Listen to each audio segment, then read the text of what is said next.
I wanted to connect with each and every sailor on that ship, all 310 of them.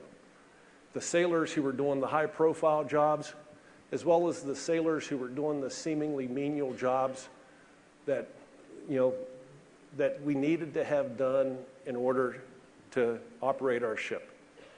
And I decided the only way I could connect with each one would be to interview every sailor individually. It was just myself, the sailor, the command master chief, and it gave me the opportunity to look into each sailor's eyes and tell them what we're about.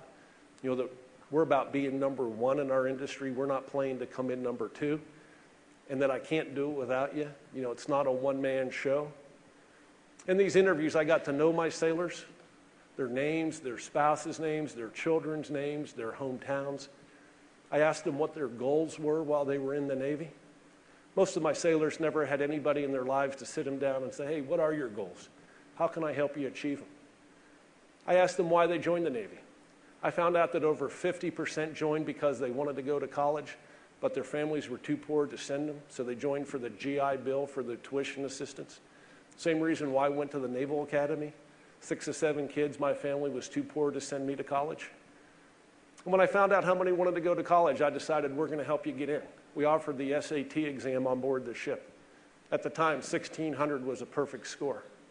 When the results came back, one of my entry-level seamen, she was 19 years old. She had been doing chipping and painting with the deck force. She scored a 1490 out of 1,600. Now, I know that may not impress many of you, but I took that thing twice when I was in high school. And I'm not sure I got 1490 combined the 2 times I took it. And when I realized how smart my crew was, I added 3 questions to the interviews. What do you like most about Benfold? What do you like least? What would you change if you were the captain of this ship? One sailor comes in and says, do you know how many times we've painted this ship in the last 12 months? And I said, no. He said, 6 times. And every time we paint the ship, it takes us a month to paint the ship. So every other month, we're painting this ship. He said, have you ever painted your home? I said, yes. He said, it sucks, doesn't it? And I said, what's your point? We've been painting ships for 235 years. He said, did you ever stop to notice why we have to paint the ship every other month? He said, every major piece of equipment that's topside on this ship that's being held in place to the hull, it's being held in place with nuts, bolts, screws, washers, and fasteners that are made out of ferrous metal that rust in salt water.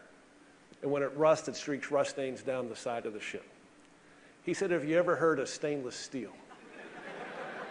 And I said, you mean the stuff that doesn't rust in salt water? And he said, exactly. This is stuff I tolerated my entire career. That's what we do. We've been doing it for forever. Then I started looking at this. This is $5 an hour work. This is work that's keeping us from figuring out how to defend ourselves better. So I took out our U.S. government Visa card, scoured the globe looking for materials we could change this stuff out with, spent about $25,000, painted the ship. We did not have to paint the ship again for the next 10 months. That program has since been implemented on every ship in the entire U.S. Navy, and it came because a 21-year-old sailor raised his hand and said, hey, Captain, you'll get a load of this. I used to say to the crew, it's your ship. You own it just as much as I do.